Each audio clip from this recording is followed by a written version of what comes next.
Hi guys, how are you all doing. Welcome to let's crack NEET. जल्दी जल्दी सब लोग आ जाओ गाइस, ताकि हम लोग शुरू करते हैं आज का सेशन। आवाज़ वगैरह क्लियर आ रही है सबको? चल। हाँ जी, हाँ जी, हाँ जी, हाँ जी। जल्दी जल्दी आ जाइए ताकि शुरू करते हैं सेशन गाइस। जल्दी जल्दी वीडियो को शेयर कर दो, सब लोग को बुला लो so that we can get started. ठीक है। तो आज हम लोग प्लांट फिजियोलॉजी को पूरी तरीके से श्रद्धांजलि दे देंगे। सारे चैप्टर प्लांट फिजियो के आपके मैंने करा दिए। जिन्होंने नहीं देखा है पहले 3 चैप्टर्स, मैराथन सेशन जाइए वहाँ पे देख लीजिए। 2 चैप्टर आपके वनडे 1 चैप्टर सीरीज में करा दिए हैं मैंने। ठीक है। तो चलो, ग्रेट ग्रेट ग्रेट, सब कुछ सही है, सब कुछ आवाज़ वावाज़ सब कुछ सही आ रहा है। So let get started. तो गाइज, मेरा नाम डॉक्टर आनंद मनी है। मैंने अपनी MBBS Vardhman Mahavir medical college and Safdarjung hospital New Delhi से कंप्लीट किया। मेरी ऑल इंडिया रैंक 4160 थी जब मैंने अपना मेडिकल एंट्रेंस एग्ज़ाम दिया था। और मैं आपको नीट के लिए इस प्लेटफॉर्म पे पढ़ाता हूँ।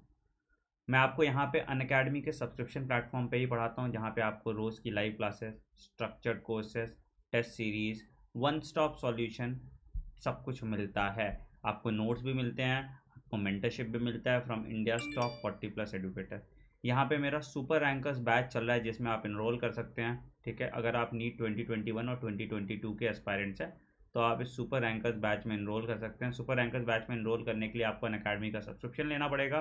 1 और 2 ईयर का सब्सक्रिप्शन लें, रेफरल कोड आनंद यूज़ करें और ओवरऑल अमाउंट पे 10% की डिस्काउंट ले लें, ताकि आप इस सुपर रैंकर्स बैच में इनरोल कर पाएँ। बेटा साउंड बढ़ा हुआ है, साउंड इससे ज़्यादा नहीं बढ़ पाएगा। चलो कोई नहीं, मैं देखता हूँ क्या साउंड का क्या कर सकते हैं, मैं देखता हूँ। ठीक है। साउंड का क्या कर सकते हैं, मैं देखता हूँ। ठीक है। हाँ जी, बिल्कुल भी नहीं आ रही आवाज़। आंसर की बेटा मैं शेयर कर दूंगा, आंसर की शेयर कर दूंगा। हाँ जी, अभी ठीक है, सब कुछ ठीक है। कुछ दिक्कत हो रही है तो बताइए, मैं बढ़ाता हूँ कुछ आवाज़।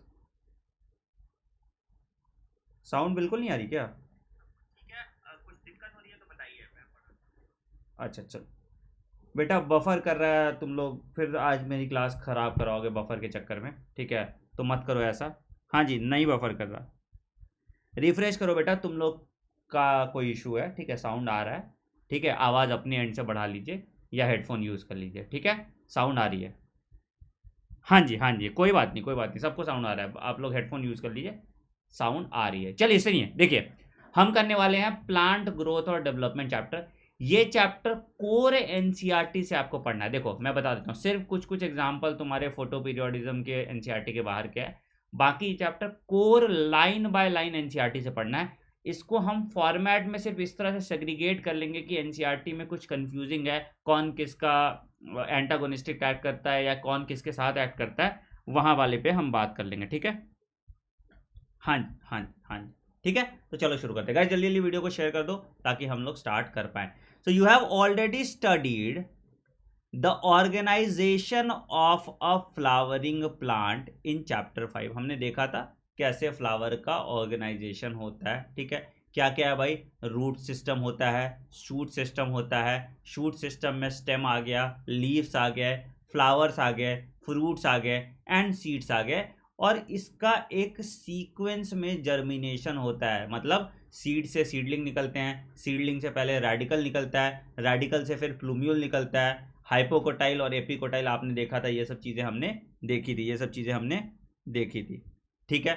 तो बेटा क्या क्या हुआ, तो have you ever thought that about where and how the structures like root, stems, leaves, flowers, fruits and seeds arise, and that too in an orderly sequence, एक orderly sequence में कैसे इनका arising होता है।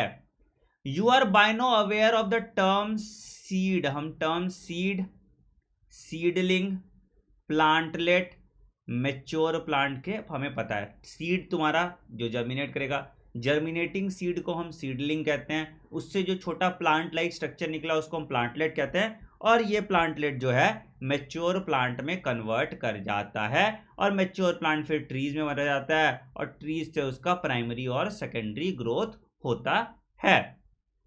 अच्छा, क्या बोला लेकिन, however the leaves, flowers and fruits of the same tree not only have limited dimensions but also appear and fall periodically and sometime repeatedly, है ना।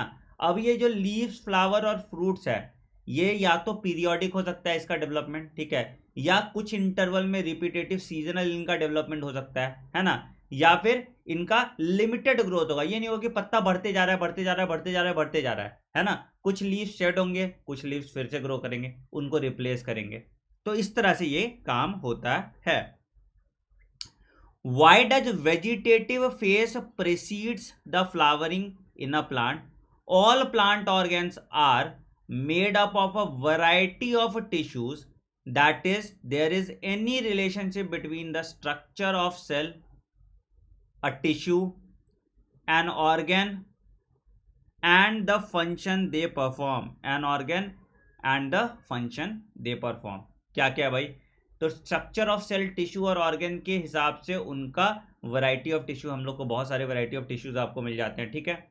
All the cells of a plant are descendants of zygote, जिसमें differentiation हो गया और वो various function करने लगे। तो दो प्रोसेस हुआ, पहला ग्रोथ और दूसरा डिफरेंशिएशन। तो अगर लिविंग ऑर्गेनिजम्स की बात करेंगे तो सारे लिविंग ऑर्गेनिजम्स में जो मल्टी सेल्यूलर है, ये दो प्रोसेसेस होते हैं। पहला ग्रोथ होता है, दूसरा डिफरेंशिएशन होता है। मतलब कि साइज बढ़ा, उसके बाद वो डिफरेंशिएट होके या मैच्योर होके परमानेंट में कन्वर्ट कर जाता है, ठीक है। चल, ग्रेट ग्रेट ग्रेट, आगे बात करते हैं, ठीक है। तो growth and differentiation, to begin with it is essential and sufficient to know that the development of a mature plant from zygote, development of a mature plant from zygote follows a precise and highly ordered succession of event, है ना। Zygote से जो plant develop कर रहा है, एक पूरा sequence, एक पूरा पैटर्न ऑफ इवेंट यहाँ पे हो रहा है। During this process a complex body organisation is formed that produces roots, है ना। एक रूट सिस्टम बना देगा, फिर लीव्स का फॉर्मेशन हो जाएगा, फिर ब्रांचेस का फॉर्मेशन हो जाएगा, फ्लावर्स का फॉर्मेशन हो जाएगा, फ्रूट्स का फॉर्मेशन हो जाएगा एंड सीड्स का फॉर्मेशन होगा। इवेंचुअली ये मर जाएगा। हमने देखा था कौन कौन से फेज थे, हमने देखा था जुवेनाइल फेज देखा था, हमने फिर देखा था रिप्रोडक्टिव फेज देखा था, हमने फिर देखा था कौन से फेज, हमने फिर देखा था juvenile phase, reproductive phase, post reproductive phase हमने देखा था, और सेनेसेंस फेज या डेथ देखा था, है ना, एजिंग या डेथ देखा था। तो ये चार फेज हमने देखा था, ठीक है। तो the first step is the process of plant growth is seed germination. सबसे पहला स्टेप जो होता है, इसको हम सीड जर्मिनेशन कहते हैं। सीड जर्मिनेशन कैसे होता है? तो अगर हम सीड का एक स्ट्रक्चर देखें तो outer structure of seed is called testa, अंदर वाला स्ट्रक्चर होता था टेगमेन, जहां पे अटैच होता था उसको हम कहते थे हाइलम, और इसमें एक छेद होता था जिसको हम कहते थे माइक्रोपाइल। माइक्रोपाइल से ऑक्सीजन एयर अंदर बाहर होता है and respiration rate of seed is maximum.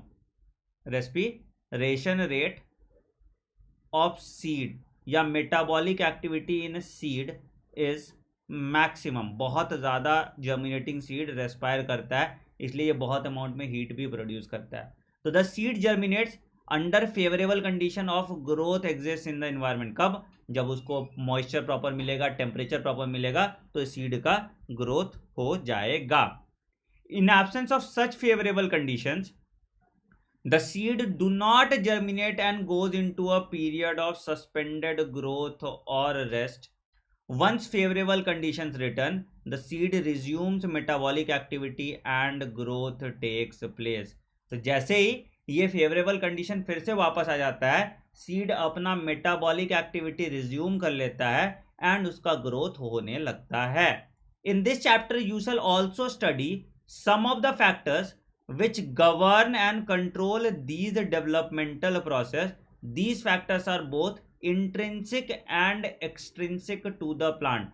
Plant के अंदर का जो फैक्टर है वो इंट्रिंसिक फैक्टर हो गया, प्लांट के बाहर जो फैक्टर्स हो गए वो एक्सट्रिंसिक फैक्टर्स हो गए। चलिए ग्रेट। तो ये देखो तुम्हारा सॉइल में देखो कैसे जर्मिनेट कर रहा है। तो क्या हुआ भाई, ये सॉइल लाइन है, यहाँ पे ये कॉटिलीडन है, region of embryonal axis below radicle and cotyledon, between radicle and cotyledon is called hypocotyl. Hypocotyl से ये रेडिकल निकला जिससे रूट बना, ठीक है। एपिकोटाइल से इससे शूट बनेगा, एपिकोटाइल से शूट बनेगा और इस तरह से शूट जर्मिनेट कर जाता है।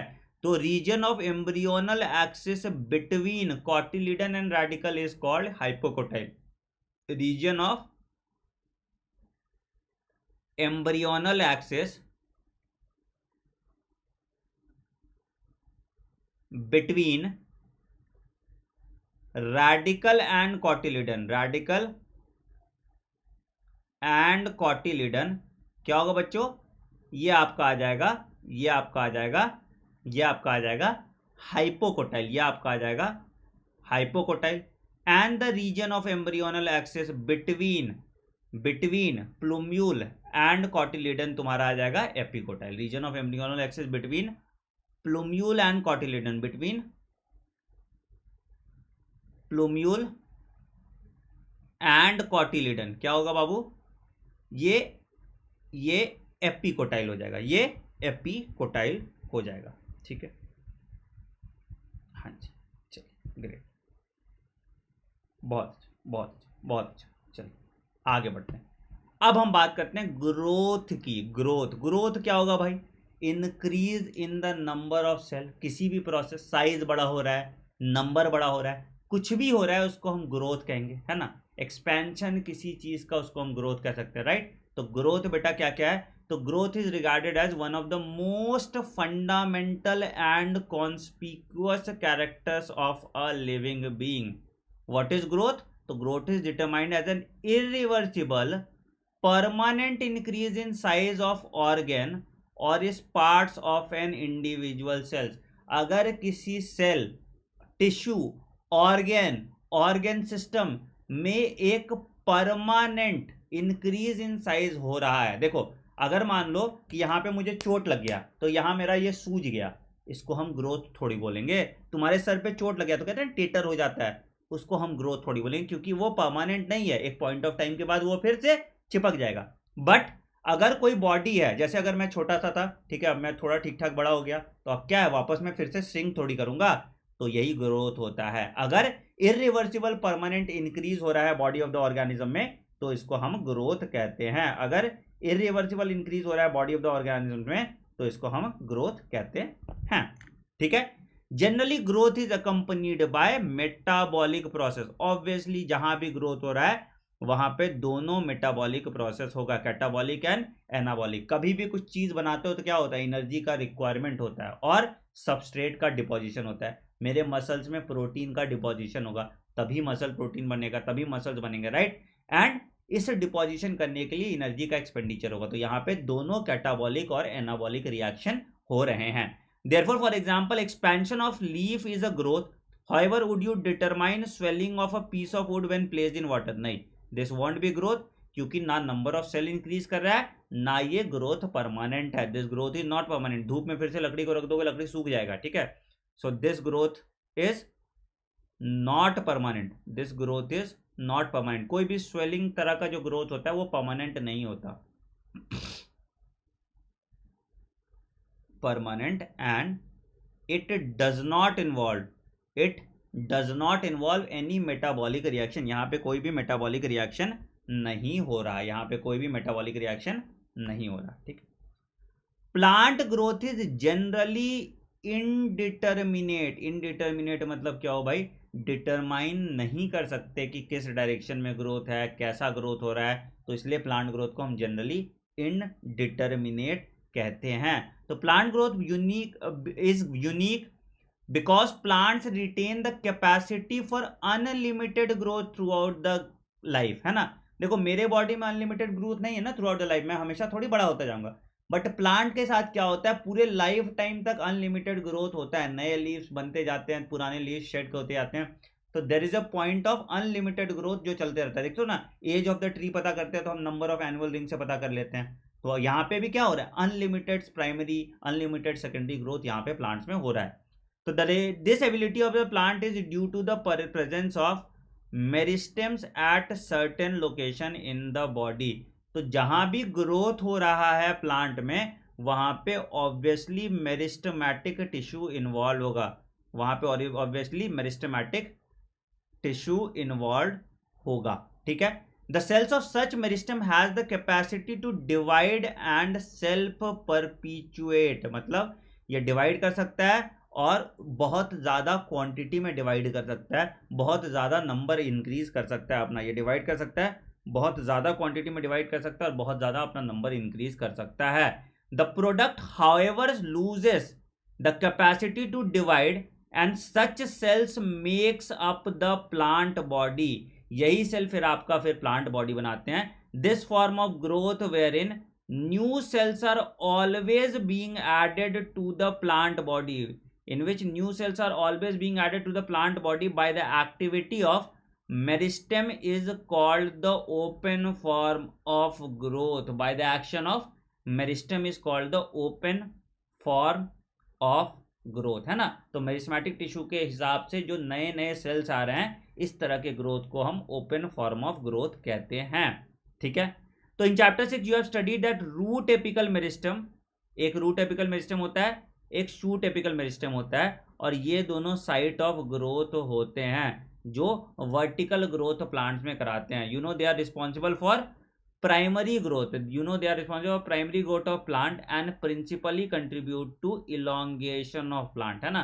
तो इलोंगेशन ऑफ प्लांट तुम्हारा शूट और रूट मेरिस्टेम कराएंगे, शूट एंड रूट मेरिस्टेम जो है ये तुम्हारा प्राइमरी मेरिस्टम है, ये तुम्हारा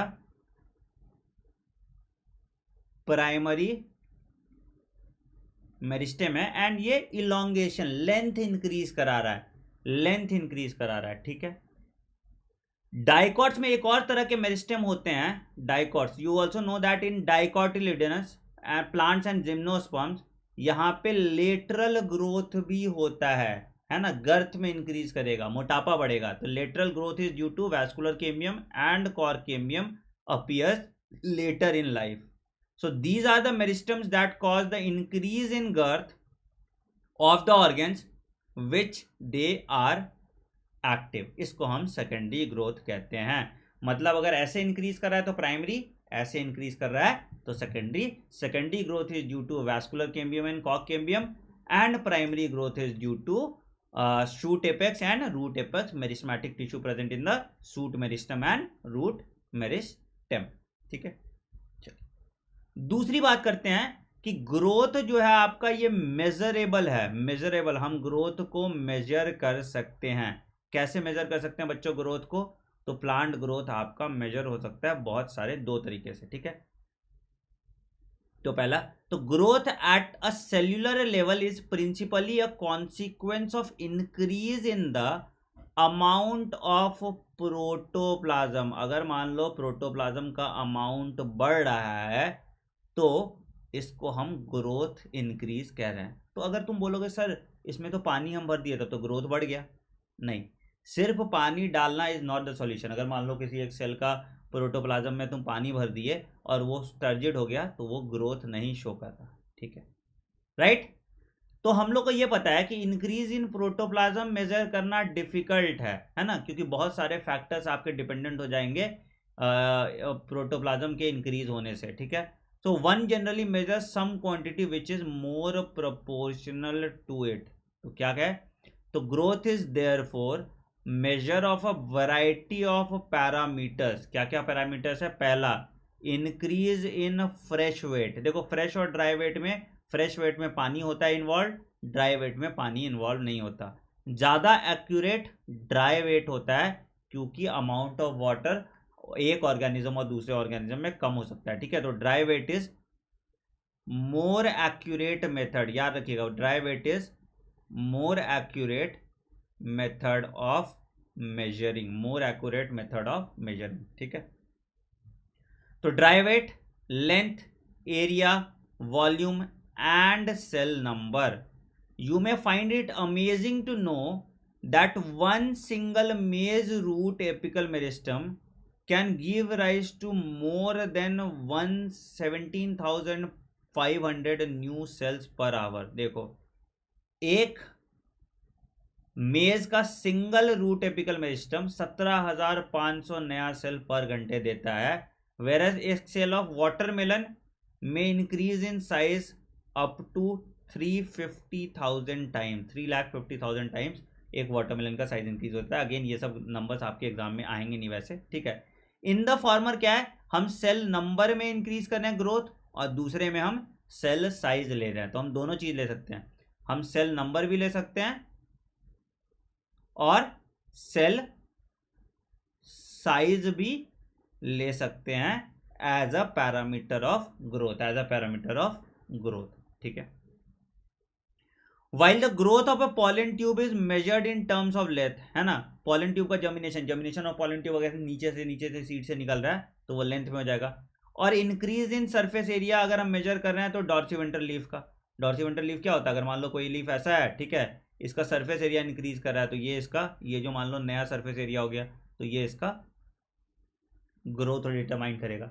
सो हम दोनों चीज ले सकते हैं, हम इंक्रीज इन लेंथ ले सकते हैं, इंक्रीज इन सरफेस एरिया ले सकते हैं, सेल नंबर ले सकते हैं और सेल साइज ले सकते हैं, सब कुछ हम इसमें ले सकते हैं। ग्रेट, तो यही देखो तुम्हारा, तो ये तुम्हारा आ गया शूट एपिकल मेरिस्टम, ये तुम्हारा आ गया वैस्कुलर केम्बियम, वैस्कुलर केम्बियम जो लेटरल ग्रोथ करा रहा है, ठीक है। और ये तुम्हारा आ गया रूट एपिकल मेरिस्टम, ये तुम्हारा आ गया रूट एपिकल मेरिस्टम। ये है तुम्हारा detection of the zone of elongation by line technique. अभी हम देखेंगे इसमें जोन ऑफ इलोंगेशन कौन कौन सा होता है। तो देखो तीन फेज है, तीन फेज आता है, पहला आता है मेरिस्टेमेटिक फेज जहां पे ग्रोथ होगा, दूसरा आता है तुम्हारा इलोंगेशन फेज जहां पे ये इलोंगेट करेगा, और तीसरा आता है मैच्योरेशन फेज जहां पे ये मैच्योर कर जाता है, ठीक है, जहां पे ये मैच्योर कर जाता है, ठीक।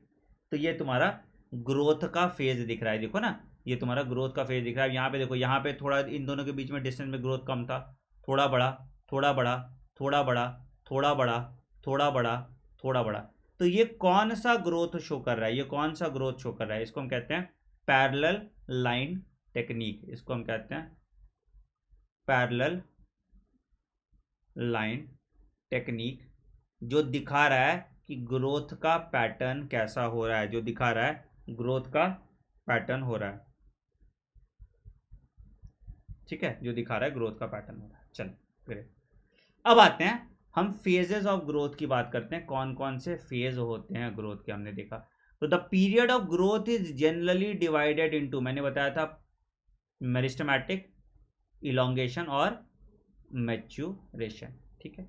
Late us try to understand by looking at the root tips constantly dividing. तो अगर हम देखें, अगर रूट टिप का ही देख लेते हैं पूरा रूट का प्रॉपर, तो रूट का जो बेस वाला रीजन था, याद है बेस वाला रीजन क्या था, ये रूट कैप था, यहाँ पे ये वाला जो रीजन था ये रूट कैप था। रूट कैप के एडजॉइनिंग, रूट कैप के एडजॉइनिंग कौन सा रीजन आ जाता था, रूट कैप के एडजॉइनिंग जो रीजन था, जो रूट कैप में कवर्ड था, that was the meristematic zone, जहाँ पे सेल रैपिडली डिवाइड करे। तो ये वाला जो रीजन था, ये वाला जो रीजन था रूट कैप के एडजॉइनिंग, ये वाला मेरा मेरिस्टेमेटिक जोन था जहाँ पे सेल रैपिडली डिवाइड करे थे, ठीक है। मेरिस्टेमेटिक जोन के बाद thick piles of elongated cells थे, thick piles of elongated cells थे, जिसको हम जोन ऑफ इलोंगेशन कह सकते हैं, ठीक है, जोन ऑफ इलोंगेशन कह सकते हैं। एंड इस जोन ऑफ इलोंगेशन के बाद मेरे पास क्या था, मेरे पास जोन ऑफ इलोंगेशन के बाद मेरे पास था मैच्योरेशन फेज, है ना, जोन ऑफ इलोंगेशन के बाद मेरे पास था मैच्योरेशन फेज। तो इसके बाद वाला जो फेज है, ये वाला जो फेज है, ये तुम्हारा मैच्योरेशन फेज आ जाता है। और इस मैच्योरेशन फेज पे आपके पास रूट हेयर्स भी प्रेजेंट है। तो आपको तीन फेज यहीं पे देखने को मिल गया, ठीक है। ये तुम्हारा मेरिस्टेमेटिक जोन है जहाँ पे ग्रोथ हो रहा है, ये तुम्हारा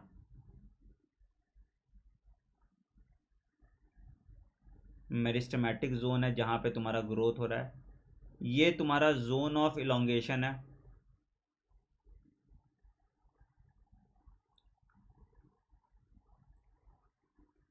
एंड ये तुम्हारा जोन ऑफ मैच्योरेशन है, ये तुम्हारा जोन ऑफ मैच्योरेशन रेशन। तो ये 3 तरह का जोन आपको दिखता है, ये 3 तरह का जोन आपको दिखता है। तो जो कॉन्स्टेंटली डिवाइडिंग जोन है उसको हम जोन ऑफ इलोंगेशन कहेंगे, जोन ऑफ मेरिस्मेटिक जोन कहेंगे। जो इलोंगेट हो रहा है, साइज इंक्रीज कर रहा है, उसको हम जोन ऑफ इलोंगेशन कहेंगे। और यहाँ पे डिविजन नहीं हो रहा, वो जोन ऑफ मैच्योरेशन हो गया। तो क्या है, the constantly dividing cells both at the root apex and the shoot apex represent the meristematic phase of growth. बिल्कुल सही है। The cells of this region are rich in protoplasm, यहाँ पे प्रोटोप्लाज्मिक ग्रोथ ज्यादा होगा, लार्ज कॉन्स्पिक्यूअस न्यूक्लियाई होगा। हम लोग देखें मेरिस्मेटिक टिश्यू का प्रॉपर्टी बता रहा है। सेल वॉल प्राइमरी होगा, सेल्यूलोज ज्यादा होगा, और प्लाज्मोडेस्माटल कनेक्शन भी ज्यादा होंगे। ठीक है। The cell proximal to them, proximal to the meristematic zone represent the phase of elongation. तो यहाँ पे क्या हुआ कि वैक्यूलेशन ज्यादा हुआ, ताकि स्टोरेज बढ़ गया, सेल का साइज इंक्रीज हो गया, सेल इनलार्जमेंट हो गया, and new cell wall deposition हो गया। मतलब यहाँ पे सेकेंडरी वॉल का डिपोजिशन हो जाएगा by the process of accretion, हम लोग पढ़े थे ना। ठीक। एपेक्स रीजन पे जाते हैं तो उसको आ जाता है phase of maturation. Phase of maturation में क्या हो गया कि भाई सेल अपना मैक्सिमम साइज अटेन कर लिया है, और ये टिश्यू आराम से थिकन हो गया है, and they have lost their ability to divide. और इसमें कुछ प्रोटोप्लाज्मिक मॉडिफिकेशन भी हो गया है, ये स्टोरेज काम कर रहा होगा, या कोई एक फंक्शन कर रहा होगा, इसका एक कोई स्पेसिफिक फंक्शन आ गया होगा, इनका कोई एक स्पेसिफिक फंक्शन आ गया होगा। ठीक है। चलिए अब आते हैं ग्रोथ रेट की बात करते हैं। ग्रोथ रेट तो क्या है भाई, अगर इंक्रीज ग्रोथ पर यूनिट टाइम की बात करें तो इसको हम ग्रोथ रेट देखते हैं। बहुत तरह का ग्रोथ रेट की हम बात करेंगे। ठीक है। Absolute growth rate, relative growth rate, arithmetic growth rate, geometrical geometrical growth rate, है ना। तो thus the rate of growth can be express mathematically. कैसे, an organism or a part of an organism can produce more cells in a variety of ways. कौन कौन से variety of veg है, तो 2 तरह का ग्रोथ आपको दिख रहा है। पहला अरिथमेटिक ग्रोथ। देखो अरिथमेटिक ग्रोथ बहुत सिंपल है, 1 से 2, 2 से 3, 3 से 4, 4 से 5, ऐसे करके तुम्हारा अरिथमेटिक ग्रोथ होता है। कैसे होता है अरिथमेटिक ग्रोथ, बहुत सिंपल है। देखो अरिथमेटिक ग्रोथ हम लोग बोले थे ना, फूड रिसोर्सेज मेरा कैसे ग्रो करता है, अरिथमेटिक ग्रोथ से। तो बहुत सिंपल तरीका है। अरिथमेटिक ग्रोथ में क्या हुआ,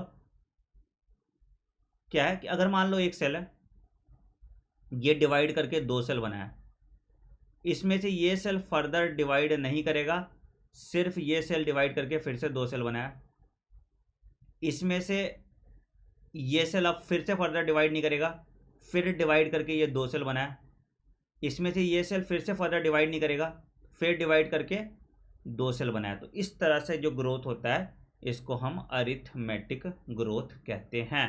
मतलब 1 से 2 बना, 2 से 3 बना, 3 से ऐसे, है ना, इस तरह से, है ना, 1 से 2, 2 से 3, फिर उसके बाद इस तरह से इसका ग्रोथ होगा। इसको हम अरिथमेटिक ग्रोथ कहते हैं। मतलब एक हमेशा डिवाइड नहीं करेगा और ये ग्रो करता रहेगा।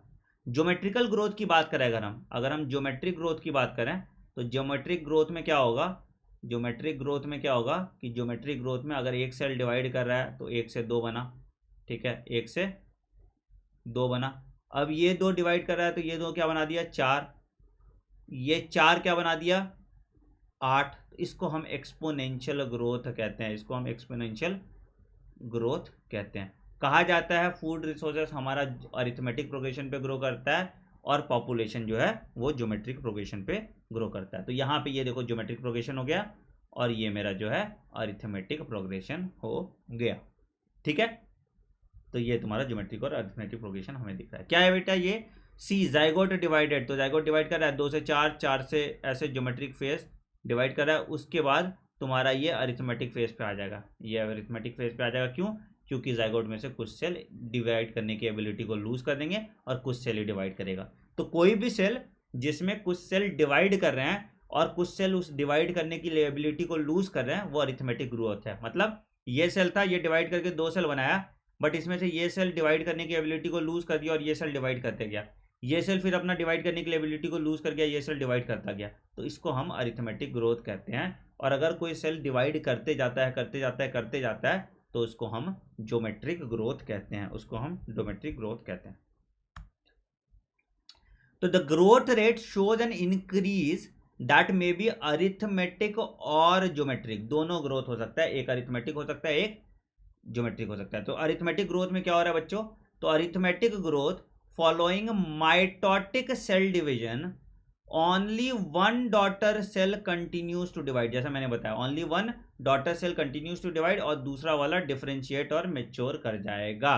तो सिंपलेस्ट इक्वेशन क्या हो सकता है, सिंपलेस्ट इक्वेशन अगर हम लेंथ के हिसाब से कर रहे हैं तो हमको एक लीनियर कर्व मिलेगा। लीनियर कर्व कैसे, ऐसे सिंपल सा अगर एक कर्व मिल रहा है तो ये तुमको हमको लीनियर कर्व मिलता है, ठीक है।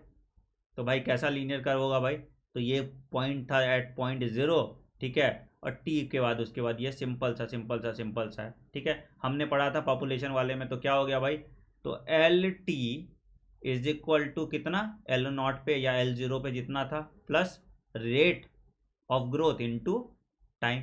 तो टाइम टी पे जो ग्रोथ होगा अरिथमेटिक प्रोग्रेशन पे वो नॉर्मल होगा, कैसा, तो length at time T, length at time T is equal to length at time T is equal to 0 plus rate of growth into time, है ना, growth rate per unit time.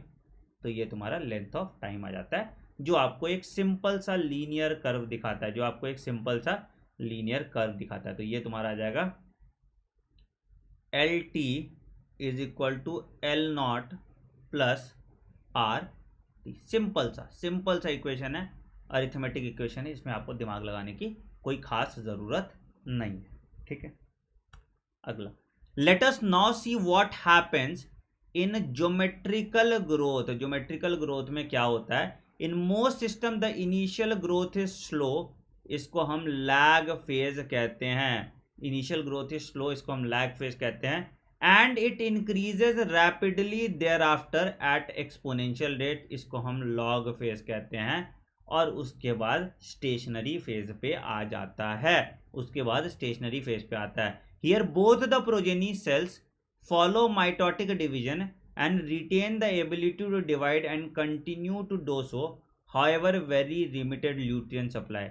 तो the growth slows down leading to stationary phase। तो भाई तीन phase है, देखो अगर हम बात करें प्लॉट करें growth with respect to time के फॉर्म में, तो इनिशियली क्या हुआ भाई, सेल नंबर कम था, मान लो एक सेल था, एक सेल डिवाइड किया, दो, दो से चार बना, तो क्या हुआ कि भाई शुरू में लैग फेज आया, थोड़ा कम आबादी हुआ। उसके बाद क्या होगा, तुरंत से आबादी बढ़ेगा क्योंकि खाना दबा के मिल रहा है, प्लस नंबर ऑफ सेल्स है, और ये सारे के सारे माइटोटिकली डिवाइड कर रहे हैं। उसके बाद हमको पता है कि न्यूट्रिएंट्स लिमिटेड है, तो न्यूट्रिएंट्स लिमिटेड हो तो अल्टीमेटली क्या आ जाएगा, ये स्टेशनरी फेज पे आ जाएगा। तो ये वाला जो फेज है इसको हम कहते हैं लैग फेज, जो इनिशियली आएगा, ठीक है। ये दूसरा वाला जो फेज है इसको हम कहते हैं लॉग फेज। और ये तीसरा फेज जो मेरे पास है, जो फिर से वापस नॉर्मल बैक टू पवेलियन जा रहा है, उसको हम स्टेशनरी फेज कहते हैं। Stationary phase is due to lack of nutrient, nutrients का कमी हो रहा है, इसलिए यहाँ पे स्टेशनरी फेज आ रहा है, न्यूट्रिएंट्स का कमी हो रहा है इसलिए यहाँ पे स्टेशनरी फेज आ रहा है। So if you plot the parameter of growth against time, we get a typical sigmoid और एस कर्व, है ना, ये सिग्मॉइड और कर्व आ गया। sigmoid curve is a characteristic of living organism growing in a natural environment, है ना, कोई भी लिविंग ऑर्गेनिज्म अगर नेचुरल इन्वायरमेंट में ग्रो कर रहा है तो वो सिग्मॉइड कर्व देगा। बट अगर हम किसी ऑर्गेनिज्म को कल्चर प्लेट में ग्रो कर रहे हो और उस पर न्यूट्रिएंट ऐड करते जा रहे हैं तो वो एक्सपोनेंशियल जे शेप कर्व देगा, ठीक है। तो अगर न्यूट्रिएंट अनलिमिटेड है, अगर न्यूट्रिएंट अनलिमिटेड है तो क्या आएगा, जे शेप्ड कर्व आएगा या एक्सपोनेंशियल कर्व ही आएगा, जे शेप्ड कर्व आएगा या एक्सपोनेंशियल कर्व आएगा। यहां पे क्या था, नेचुरल इन्वायरमेंट में न्यूट्रिएंट्स लिमिटेड था, यहां पे क्या था, नेचुरल इन्वायरमेंट में न्यूट्रिएंट्स लिमिटेड था।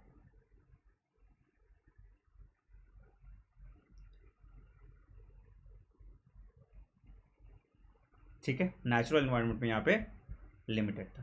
So can you think of a more similar example? हमने देखा था ना यार, जितना पॉपुलेशन का जो ग्रोथ बॉडी ह्यूमन सिस्टम में होता है, पूरा जो इकोसिस्टम में होता है, वो भी सिग्मॉइड कर्व ही होता है, ठीक है।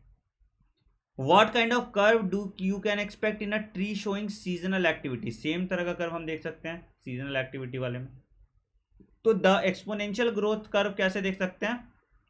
W1 is equal to W0 ERT। याद है हम लोग क्या देखे थे? NT is equal to N0 ERT। हम लोग देखे थे ना, वहां पे भी सेम जो सिग्मॉइड कर्व था, यहीं पे भी, यहाँ पे भी सिग्मॉइड कर्व यही आ जाता है, ठीक है। तो W1 is the final size, ठीक है।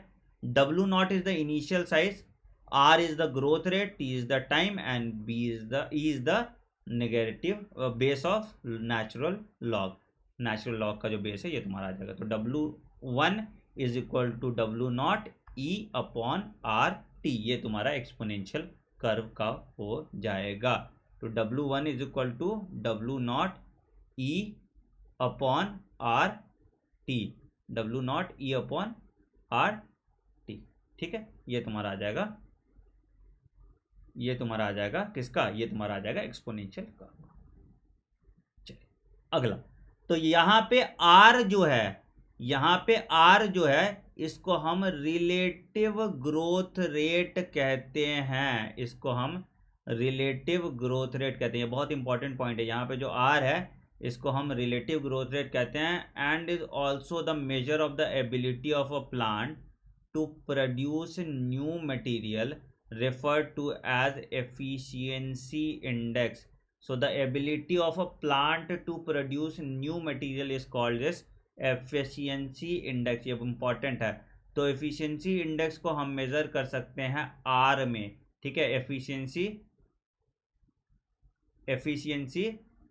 index can be measured in terms of R। index can be measured in R, है ना। R से हम एफिशिएंसी इंडेक्स मेजर कर सकते हैं, ठीक है। क्वांटिटेटिव कंपैरिजंस, अब हम अगर कंपैरिजन देखें तो क्वांटिटेटिव साइज में, quantitative comparisons between the growth of living system can be of two waves. कैसे भाई? पहला, measurement of the end comparison of total growth पर unit time is called absolute growth rate. अगर total growth निकाल रहे हैं, एक यूनिट टाइम में टोटल ग्रोथ रेट निकाल रहे हैं, उसको हम एब्सोल्यूट ग्रोथ कहते हैं। And growth of a given system पर unit time expressed on a common basis, ये तुम्हारा आ गया एब्सोल्यूट ग्रोथ। अगर दो कमोडिटी के बीच में अगर हम ग्रोथ रेट निकाल रहे हैं तो उसको हम रिलेटिव ग्रोथ कहते हैं। दो के बीच में अगर हम निकाल रहे हैं तो उसको हम रिलेटिव ग्रोथ कहते हैं। तो इस केस में देखो एब्सोल्यूट ग्रोथ और रिलेटिव ग्रोथ की अगर हम बात करें तो ऑलमोस्ट एब्सोल्यूट ग्रोथ क्या है? दोनों के एब्सोल्यूट ग्रोथ में कोई डिफरेंस है क्या? दोनों के एब्सोल्यूट ग्रोथ में कोई डिफरेंस है क्या? दोनों का एब्सोल्यूट ग्रोथ सेम है। Absolute the leaves are same, but यहां पे रिलेटिव ग्रोथ क्या हो गया? रिलेटिव ग्रोथ इसका ज्यादा हो गया, ग्रोथ रेट ज्यादा है एज कंपेयर टू दिस, और इसका रिलेटिव ग्रोथ कम हो गया। तो क्या हुआ? तो रिलेटिव ग्रोथ ऑफ लीफ है कितना हो गया? 100% हो गया। रिलेटिव ग्रोथ रेट तो इसका कितना है? 5 सेंटीमीटर स्क्वायर का ही जा रहा है ना। तो रिलेटिव ग्रोथ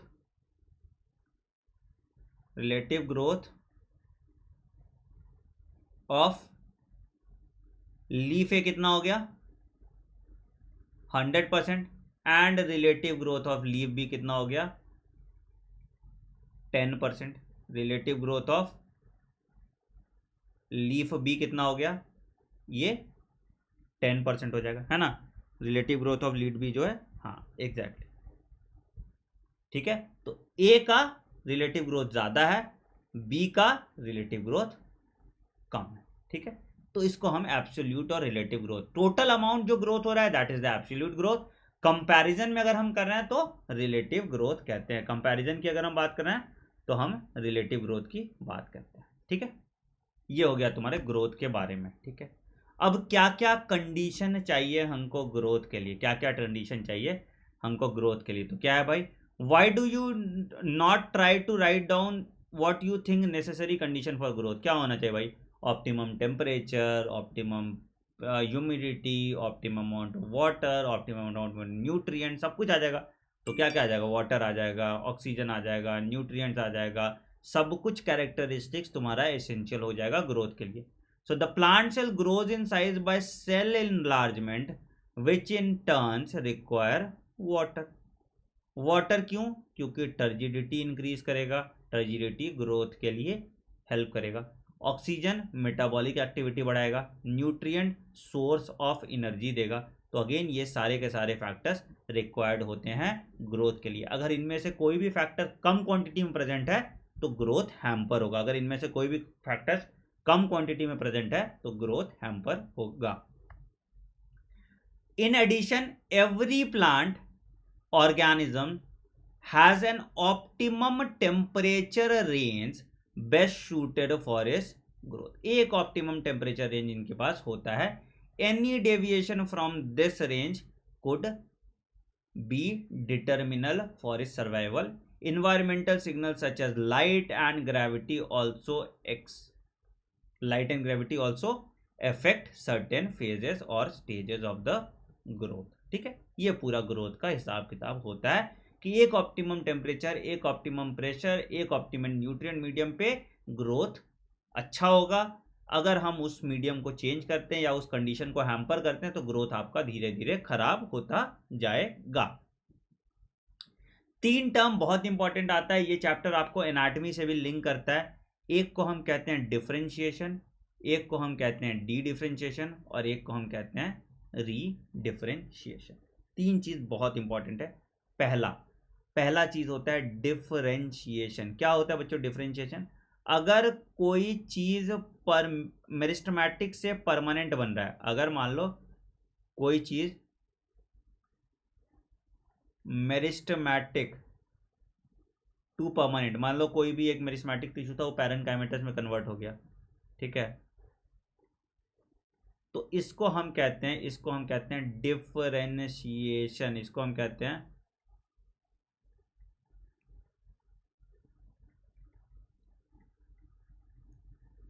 दूसरा पॉइंट, अगर परमानेंट से फिर से तुम्हारा क्या हो गया, परमानेंट से फिर से मेरिस्टेमेटिक में कन्वर्ट हो गया। अगर परमानेंट से फिर से तुम्हारा मेरिस्टेमेटिक में कन्वर्ट हो गया तो इसको हम कहते हैं डी डिफरेंशिएशन। एंड तीसरा, अगर अब मेरिस्टेमेटिक से फिर से परमानेंट में हो गया, मतलब ये जो डी डिफरेंशिएशन था ये फिर से परमानेंट में कन्वर्ट हो गया, तो इसको हम कहते हैं री डिफरेंशिएशन।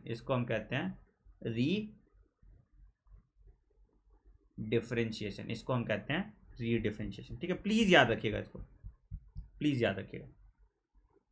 ठीक है। तो चलिए देखते हैं क्या क्या बच्चों, है पूरा। ठीक है, तो क्या है, the cells derived from root apical and shoot apical meristem and cambium differentiate to form mature tissue for specific function and this is called differentiation. इसको हम क्या कहते हैं? इसको हम कहते हैं differentiation. During differentiation cells undergoes few to major structural changes both in their cell wall and protoplasm। obviously cell wall में क्या हो गया, डिपोजिशन ऑफ सेल वॉल आ जाएगा, सेकेंडरी लेयर आ जाएगा, प्रोटोप्लाज्म का अमाउंट कम होता जाएगा, वैक्यूल का क्वांटिटी बढ़ता जाएगा। For example in form of a tracheary element in the cell would lose their protoplasm. बताया ना, ट्रैकेरी एलिमेंट, ट्रैकिया क्या तुम्हारा, ट्रैकेरी एलिमेंट तुम्हारा ट्रैकीड्स, तो क्या वो प्रोटोप्लाज्म अपना लूज कर लेगा, मर जाएगा। They develop a very strong elastic lignocellulose secondary cell wall, है ना, लिग्निन और सेल्यूलोज का सेकेंडरी सेल वॉल आएगा जो कंडक्शन ऑफ वाटर करेगा, तो इसको हम डिफरेंशिएशन कहते हैं। Plant show another interesting phenomena, the living differentiated cells that has lost the capability to divide can regain the capability to divide. इसको हम डी डिफरेंशिएशन कहते हैं। Formation of meristem. कौन कौन सा डी डिफरेंशिएशन से बनता है, आज आपका सवाल भी था। इंटरफेसिक्युलर कैम्बियम और कॉर कैम्बियम जो है वो डी डिफरेंशिएशन से बनता है। इस पे क्वेश्चन था, it is very important, it is very important. इस पे क्वेश्चन आया था कि इंटरफेसिकुलर कैम्बियम और कॉर कैम्बियम जो है वो डी डिफरेंशिएशन से आपका बनेगा and forms fully differentiated parenchyma cells. They form fully differentiated parenchyma cells. While doing so, such meristem slash tissues are able to divide and produce cells. Once again, they have lost, ठीक है, the capacity to divide, but mature to perform specific function. तो अब ये D differentiated cell फिर से mature कर गया, तो ये आपका आ जाएगा रीडिफरेंशिएशन। ये फिर से आ गया रीडिफरेंशिएशन, ठीक है। हाँ जी, एग्जैक्टली। चल आगे बढ़ते।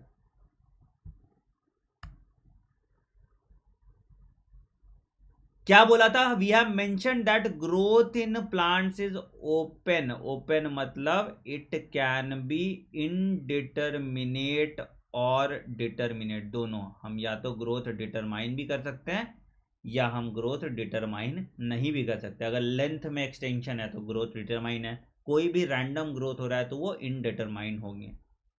Now we may say that even differentiation is plant is open, मतलब differentiation can also be determined और differentiation can also not be determined. मतलब tissues arising from the same meristem have different structure at maturity, है ना। अगर मान लो कोई apical meristem का कोई टिश्यू है, कोई कुछ और बना दिया, कोई मतलब स्टोरेज के काम आ गया, कोई ग्रोथ के काम आ गया, कोई किसी और काम आ गया, ठीक है, तो अलग अलग स्ट्रक्चर में अलग अलग फंक्शन हो जाएगी। जैसे अगर मान लो cell position from the root apical meristem differentiate as root caps, है ना। रूट कैप से क्या होगा, प्रोटेक्शन का काम हो गया। While those pushed at the periphery as epidermis, और इसी से कुछ रूट हेयर भी निकल जाता है। तो अलग अलग तरह का सेल आपका प्रोड्यूस हो रहा है, मतलब डिफरेंशिएशन भी जो है वो डिटरमिनेट नहीं है, मतलब बता नहीं रहा है कि किस डायरेक्शन में डिटरमिनेट होगा, ठीक है। आगे बढ़ते हैं, अब बात करते हैं हम डेवलपमेंट की। देखो अभी तक हमने चैप्टर शुरुआत नहीं किया, ये सब तो बस टाइम पास वाला पार्ट है, जिससे आप गलती से कभी एक आध क्वेश्चन आ सकता है। जैसे तुम्हारा डिफरेंशिएशन, डी डिफरेंशिएशन और रीडिफरेंशिएशन पे क्वेश्चन आता है। क्वेश्चन अल्टीमेटली हार्मोन्स पे आता है, वर्नलाइजेशन पे आता है, फोटो पीरियड के एग्जाम्पल पे आता है, और ये इक्वेशन जो ग्रोथ वाला है इनके इक्वेशन पे आता है। तो अभी हम उस पर भी पहुंचेंगे जल्दी ही, ठीक है। इसमें आपको ऑक्सीजन में क्या हो रहा है, किसमें क्या हो रहा है, 5-5 पॉइंट्स आपको याद रखना और चैप्टर खत्म हो जाएगा, ठीक है। So development is a term that includes all the changes that an organism goes throughout its life cycle from germination of seed to senescence, है ना। सीड जर्मिनेशन से पूरा जो सेनेसेंस तक जो पूरा पैटर्न है उसको हम डिफरेंशिएशन, उसको हम तुम्हारा डेवलपमेंट कहते हैं, उसको हम पूरा डेवलपमेंट कहते हैं। तो ये तुम्हारा डेवलपमेंट हुआ कैसे भाई, तो अगर सेल की बात करें तो मेरिस्टेमेटिक सेल है, मेरिस्टेमेटिक सेल में ग्रोथ हुआ, डिफरेंशिएशन हुआ, डिफरेंशिएशन होके बाद सेनेसेंस पे गया, सेनेसेंस के बाद डेथ हो गया, फिर मेरिस्टेमेटिक टिश्यू का ही एक्सपेंशन हुआ, एक्सपेंशन होके मैच्योर करेगा, मैच्योर करके फिर से सेनेसेंस पे डेथ हो गया, और मेरिस्टेमेटिक टिश्यू और प्लाज्मेटिक ग्रोथ होता जाएगा। इन दोनों के बीच में जहाँ पे सेल डिवीजन हो रहा है वहाँ पे प्लाज्मेटिक ग्रोथ होता जाएगा। तो यही होता है sequence of developmental process in plant cell. This is the sequence of developmental process in plant cell. आगे बढ़ते हैं। Plant follows different pathway in response to environment or phases of life to form different kind of structure. इस ability को हम plasticity कहते हैं। इस पे एक सवाल आता है, एग्जाम्पल पे इसके एक सवाल आता है। तो क्या भाई, तो हेट्रोफिली इन कॉटन, है ना, कोरिएंडर एंड लर्चपुर। धनिया, कॉटन और लक्सपुर क्या कहते हैं मुझे पता नहीं, ठीक है। तो in such plant the leaves of juvenile plant are different in shape from those of mature plant. Juvenile plant same होते हैं, ठीक ठाक होते हैं, और मेच्योर प्लांट में यहाँ पे डिफरेंस हो जाता है।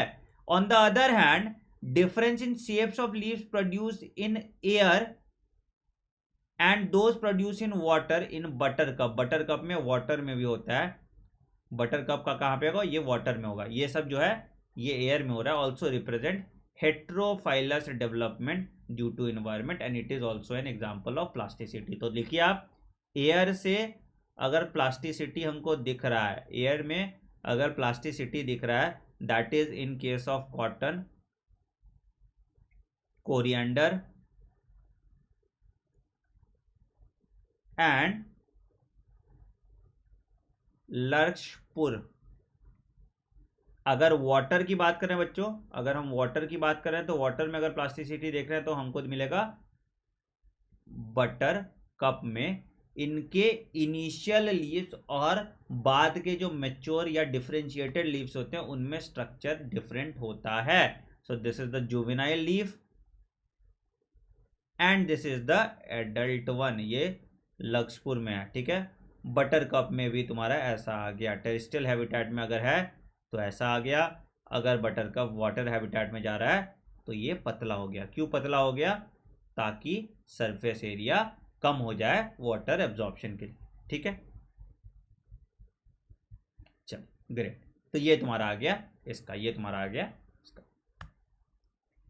दस growth, differentiation and development are very closely related events in the plant life of plant. Growth, differentiation and development are very closely related in the life of plant. Broadly, development is considered as the sum of growth and differentiation. Development क्या हुआ? Growth plus differentiation को हम development कह सकते हैं। Growth plus differentiation को हम development कर सकते हैं, डेवलपमेंट कर सकते हैं। बेटा इसके एनसीईआरटी का एक एक लाइन पढ़ना ज़रूरी है, तभी मैं आपको लाइन बाय लाइन ये डिसाइफर करके आपको बता रहा हूँ, क्योंकि यहीं पे तुम लोग घूम जाते हो, ठीक है। Development in plants both in terms of growth and is under control of intrinsic और एक्सट्रिंसिक फैक्टर्स। हमने देखा था इंट्रिंसिक और एक्सट्रिंसिक फैक्टर के कारण हो सकता है। एक्सट्रिंसिक फैक्टर में तुम्हारे टेम्परेचर, वाटर, ऑक्सीजन आ जाएगा। इंट्रिंसिक फैक्टर में तुम्हारे इंट्रासेलुलर और इंटरसेलुलर फैक्टर्स आ जाएंगे। इंट्रासेलुलर में तुम्हारे जेनेटिक फैक्टर्स आ गया सेल का, न्यूक्लियस का, और इंटरसेलुलर फैक्टर्स में सारे केमिकल्स या प्लांट ग्रोथ रेगुलेटर आएगा। तो प्लांट ग्रोथ रेगुलेटर जो है, प्लांट ग्रोथ रेगुलेटर जो है ये इंट्रिंसिक, ये इंट्रिंसिक फैक्टर में आ जाएगा, ये इंट्रिंसिक फैक्टर में आ जाएगा, ठीक। अगला आते हैं हम प्लांट ग्रोथ रेगुलेटर पे। हाँ, अगला आते हैं हम प्लांट ग्रोथ रेगुलेटर पे।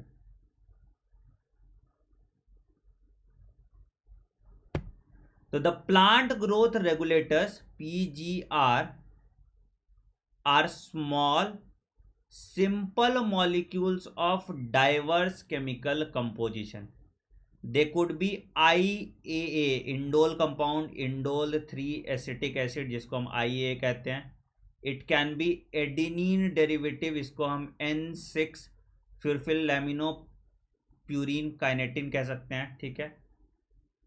दूसरा डेरिवेटिव्स ऑफ कैरोटीनॉइड्स, इसको एस्बेस्टिक एसिड कह सकते हैं। टर्पीन्स में गिबरलिक एसिड आ जाएगा, GA3 आ जाएगा, और गैसेस के केस में इथिलीन आएगा। इसको आप टेबल के फॉर्म में लिखेंगे, इसको आप टेबल के फॉर्म में लिखेंगे। अगर इंडोल कंपाउंड में आया तो IAA ऑक्सीजन वाला पार्ट आ जाएगा, ठीक है। अगर एडेनिन डेरिवेटिव की बात करेंगे तो काइनेटीन, तुम्हारा प्यूरिन या तुम्हारा साइटोकाइनिन आ जाएगा। अगर डेरिवेटिव्स ऑफ कैरोटीनॉइड्स की बात करेंगे तो एस्बेस्टिक एसिड आएगा, एंड अगर टर्पीन्स की बात करेंगे तो गिबरलिक एसिड आएगा, और गैसेस की बात करेंगे तो इथिलीन आएगा। इसको यहीं पे इसी पेज में तुम टेबल के फॉर्म में लिख लोगे, इसको इसी पेज में तुम टेबल के फॉर्म में एज इट इज बना लोगे अपनी एनसीईआरटी में, और उसको देखोगे, आपको 2 दिन में ये याद हो जाएगा। धीरे धीरे आप उसको टेबल के फॉर्म में देखेंगे, आपको याद हो जाएगा, ठीक है। Now the plant growth regulator can be broadly divided into 2 groups based on their function in a living plant body. One group of plant growth regulator is involved in growth promoting activities such as cell division पहला, cell enlargement दूसरा, pattern formation तीसरा, tropic growth एक tropic में गया, flowering, fruiting and seed formation, ये सारे growth का part है। कौन कौन सा ग्रोथ प्रमोटर है? तो ये ग्रोथ प्रमोटर्स में आ जाते हैं auxin, gibberellin and cytokinin. Auxin, gibberellin and cytokinin लिख लीजिए। प्लांट ग्रोथ प्रमोटर ऑक्सिन, इसी में घूमते हैं बच्चे आप लोग, तो इसको बस कुछ नहीं, आपको पॉइंट वाइज बस लिख लेना है, आपका काम हो जाएगा। And cytokinin. The plant growth regulator of other groups play an important role in plant response to wounds and stress of abiotic and abiotic origin. They are involved in various growth inhibiting activities such as dormancy and abscission। दोनों दो आ गया, inhibiting activity में आ गया dormancy और abscissing। तो plant growth regulator एस्बिस्किक acid इसी part में आएगा। तो अगर इनहिबिटर की बात करेंगे, प्लांट ग्रोथ इनहिबिटर की बात करेंगे, तो यहाँ पे एब्सिसिक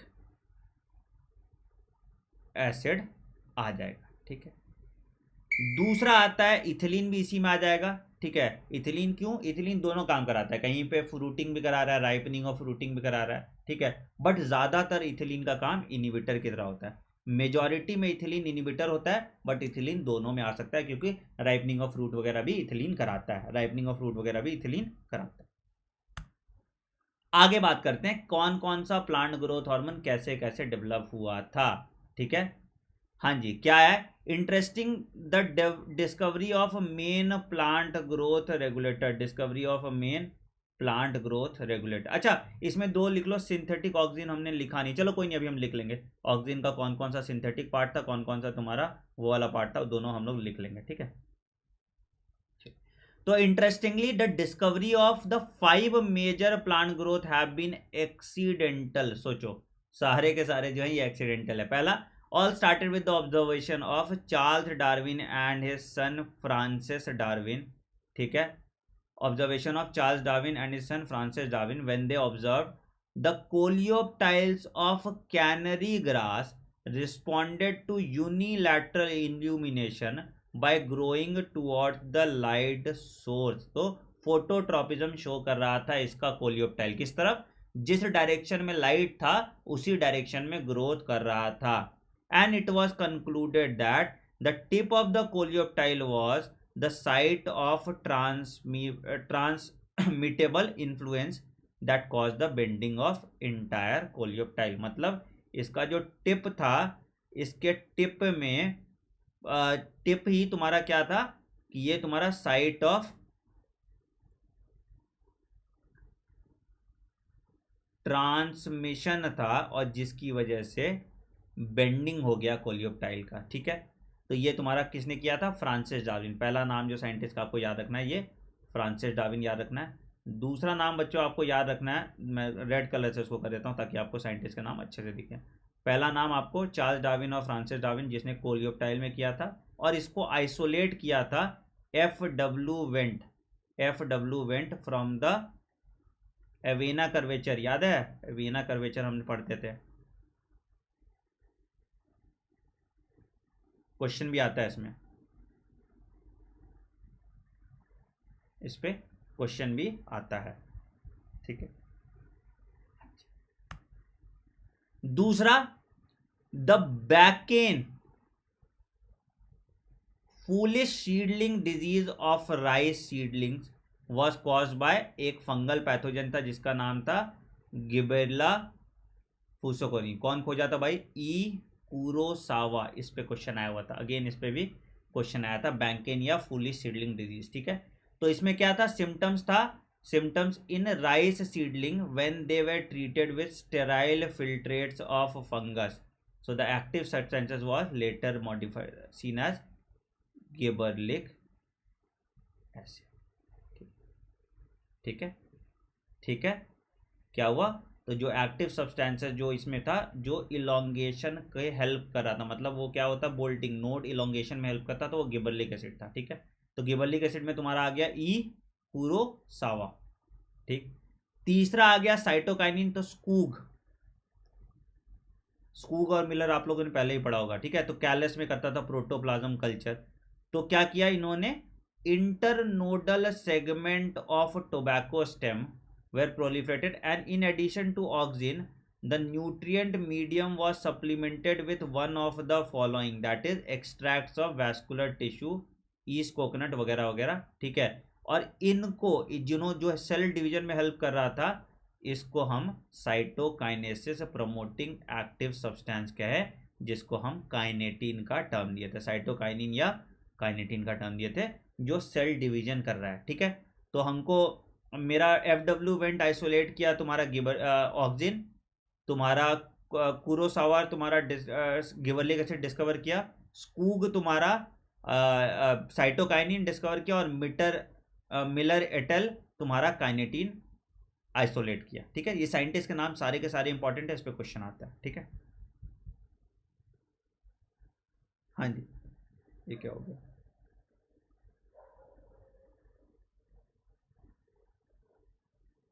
ये क्या हो गया, आ नहीं रहा।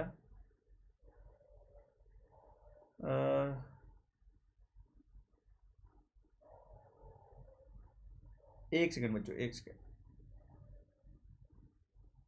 क्या चैट नहीं आ रहा क्या? हाँ हाँ बेटा, बफर कर रहा है, एक सेकंड, एक सेकंड, एक second.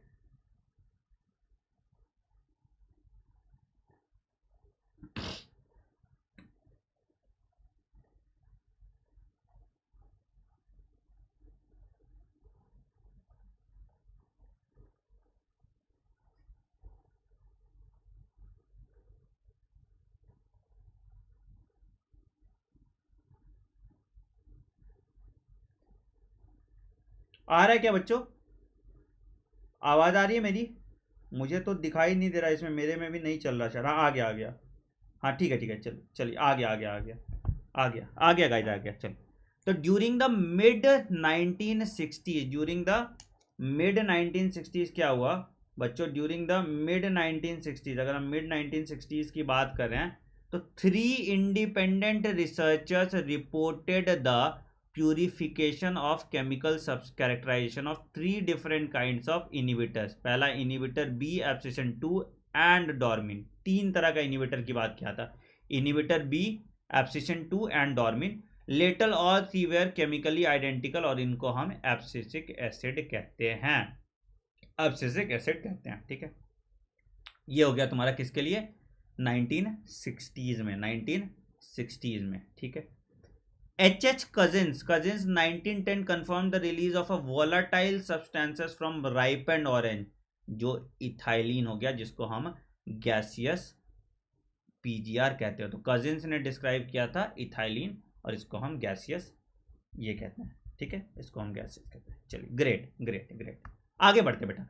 Physiological effect of plant growth regulator, कैसा कैसा फिजियोलॉजिकल इफेक्ट था। अब यहीं पे तुम्हारा दिमाग लगाने वाला काम है, यहीं पे अब तुमको बिल्कुल ध्यान से पढ़ना है, नहीं तो पंगा पड़ जाएगा। पहला, ऑक्सिन। ऑक्सिन क्या होगा बेटा, कौन कौन सा काम कर रहा है वो सारा पढ़ना है तुमको। फिजियोलॉजिकल इफेक्ट कौन कौन सा, ये सबसे इंपॉर्टेंट है, ये वाला पार्ट सबसे इंपॉर्टेंट है, इसलिए इसको सबसे अच्छे तरीके से पढ़ना है। ठीक है, auxin was first isolated from human urine. Term auxin is applied to indole 3 acetic acid and to other natural and synthetic compounds that have certain growth regulating properties। कौन सा ग्रोथ, अगर एपिकल ग्रोथ की बात कर रहा है, apical dominance की बात कर रहा है, तो ऑक्सिन आ जाएगा। तो they are generally produced by growing apices of stems and root where they migrate to the region of the action. Auxins like IA and IBA are isolated from plants, मतलब ये दोनों नेचुरल है। तो लिखो IA and IBA तुम्हारा जो है natural, ये बहुत इंपॉर्टेंट है। IA एंड IBA तुम्हारा नेचुरल है। सिंथेटिक की बात करेंगे तो कौन कौन सा आ जाएगा बाबू, सिंथेटिक की बात करेंगे तो सिंथेटिक में तुम्हारा आ जाएगा सबसे पहला NaA, तुम्हारा ये नैप्थलीन एसिटिक एसिड, ये Na सिंथेटिक है, ठीक है। दूसरा 2,4-D, या इसको हम कहते हैं 2,4 डाइक्लोरोफेनॉक्सी एसिटिक, ठीक है।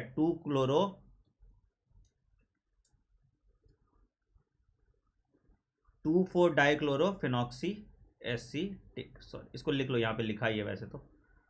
ये तुम्हारा 2,4-D तुम्हारा आ जाएगा, ठीक है। फिर IPA आ जाएगा और PA आ जाएगा, ठीक है। IPA और PA, दो और नाम जो आपके एनसीईआरटी में नहीं दिया उसको आप लिख लीजिए, ठीक है। 2,4-D।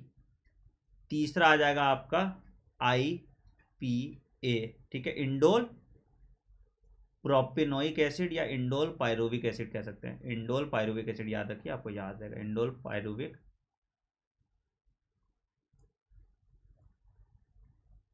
और चौथा PAA,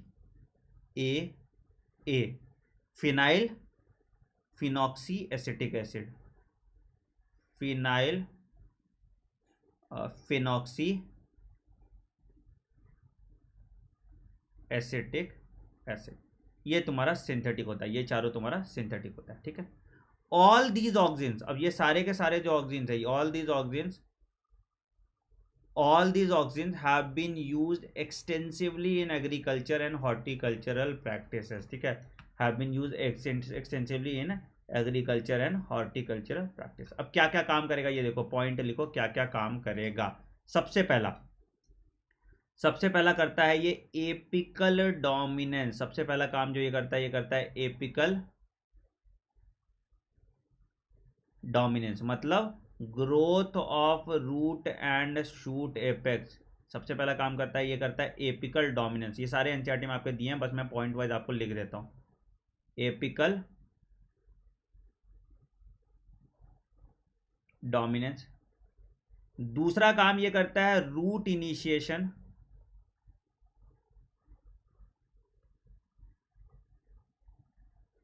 तीसरा काम ये करता है पोटैटो का डोरमेंसी। ज्यादा आपको जानना नहीं है, सिर्फ नाम जानिए और ऑप्शन एलिमिनेट करते जाइएगा। चौथा काम करता है ये एंटागोनिस्टिक एक्ट करता है एस्बेसिक एसिड के, तो ये प्रिवेंशन ऑफ एब्सिशन कराता है, प्रिवेंशन ऑफ एब्सिशन कराता है। पांचवा पॉइंट ये करता है इनिशिएशन ऑफ फ्लावरिंग कराता है।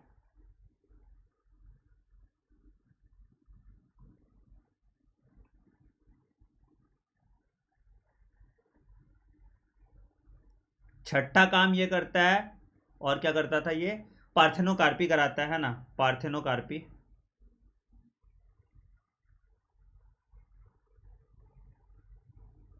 और वीडीसाइड्स की तरह यूज करते हैं। It can be use as weedicides, है ना, it can be use as weedicides, used as weedicides, ठीक है। तो क्या है, तो क्या क्या काम कर रहा है बच्चे। पहला काम ये कर रहा है कि दे हेल्प टू, पहला काम ये कर रहा है कि they help to initiate root in stems cutting, है ना, रूट इनिशिएशन कर रहा है, ठीक है। As an application widely use in plant propagation, ठीक है। Oxygen promotes flowering in pineapples, ये बताया था, इन पाइनएप्पल्स में फ्लावरिंग करता है, मैंने आपको बता दिया, ठीक है।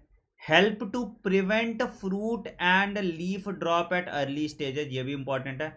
But promote abscission of old mature and leaves and fruit, ये भी बता दिया, abscission of old mature leaves and, ठीक है। In most higher plant the growing apical bud inhibit the growth of lateral bud, है ना, लेटरल बर्ड का ग्रोथ को इनहिबिट करता है, और इसको हम एपिकल डोमिनेंस कहते हैं, एपिकल डोमिनेंस कहते हैं। तो यही, तो रिमूवल ऑफ शूट टिप से बजाय हम क्या करते हैं, फैलाते हैं उसको, है ना। तो it is widely applied in tea plantation, hedge making. क्यों भाई, क्योंकि अगर ऑक्सिन हट गया, अगर ऑक्सिन नहीं रहा तो क्या होगा, एपिकल डोमिनेंस नहीं होगा, एपिकल डोमिनेंस नहीं होगा तो लेटरल ग्रोथ होगा। तो हमको फैलाना है ना, ट्री प्लांटेशन को हमको फैलाना है, तो लेटरल ग्रोथ को प्रमोट करने के लिए, लेटरल ग्रोथ को प्रमोट करने के लिए हम कटिंग ऑफ शूट टिप करते हैं, हम कटिंग ऑफ शूट टिप करते हैं, या एपेक्स तुम्हारा मेरिस्मेटिक टिश्यू का कटिंग करते हैं। ठीक है, ये तुम्हारा आता है। अगला, ऑक्सिन ऑल्सो इंड्यूसेस पार्थेनोकार्पी। मैंने आपको बता दिया कहाँ पे, टोमेटो में। आपको एग्जांपल याद रखना है, it is also induces parthenocarpy in tomatoes. ठीक है, it is widely use as herbicides, weedicides पता था, that use to kill dicots weeds, does not affect mature monocots plants. ठीक है, तो मोनोकॉट प्लांट को ये इफेक्ट नहीं करेगा और डाइकॉट वीड्स को मार देते हैं, तो यही use for weed free lawns by gardener. Auxin also controls xylem differentiation and helps in cell division.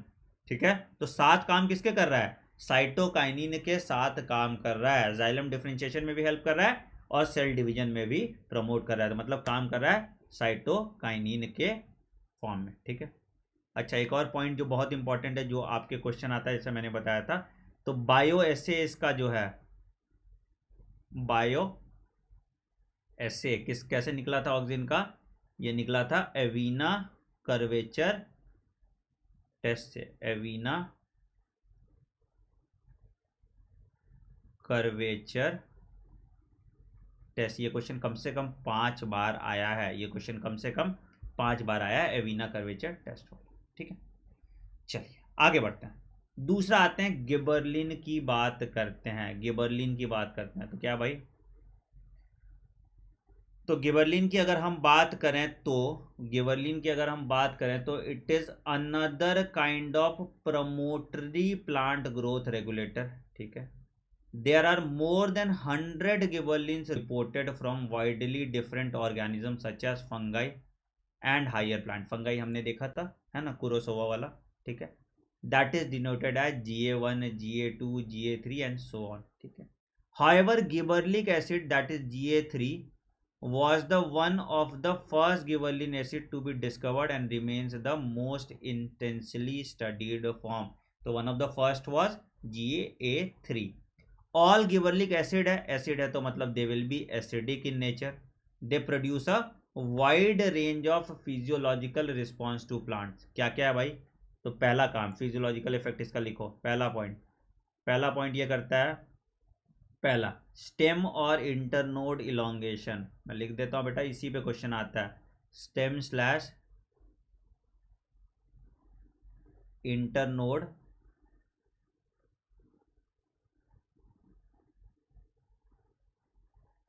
दूसरा point elongation of genetic dwarf plant, genetic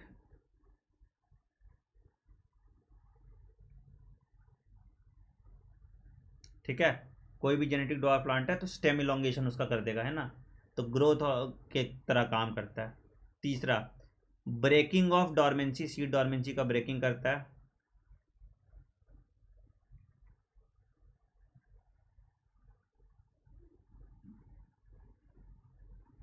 ठीक है, चौथा पॉइंट यहां लिख देता हूं मैं। चौथा पॉइंट क्या, चौथा ऑब्वियसली सीड जर्मिनेशन कराएगा, सीड जर्मिनेशन कराता है। ठीक, ग्रेट। और क्या क्या पॉइंट होगा, चल देखते हैं एक बार। ठीक है, तो क्या है, तो their ability to cause an increase,